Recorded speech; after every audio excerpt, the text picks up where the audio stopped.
staffing these halls is difficult. It's a daily challenge to make sure we have the staff on the different shifts that we need. Piggott Community Hospital Executive Director James McGee says as a small rural hospital, finding nursing staff is a challenge. It's why his hospital is one of the few not requiring staff to get the COVID vaccine. From my personal standpoint, I would like to see everybody vaccinated. McGee says he's unsure of how many the hospital would lose if they required the shot, but it would definitely be some. The hospital has around 60 to 70 nurses and needs at least 7 to 8 more to handle the strain. Mandating that really works a hardship on the smaller hospitals because we don't have an extra pool of nurses to draw from out there. McGee says it's hard to hire people in the healthcare field because they have many employment options. The hospital hasn't seen a whole lot of nurses leave because of the added stress of the pandemic. And while nurses aren't leaving his hospital,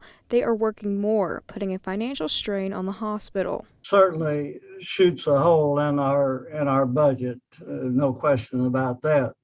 But you get to a point where you just don't have the people. The hospital usually does not care for critically ill patients. It typically sends about 50 patients a month elsewhere. Because of the pandemic, finding a bed elsewhere has been a problem, so doctors and nurses have cared for sicker patients. McGee says his hospital is preparing for this trend to continue, even if other hospitals continue to see further staffing shortages.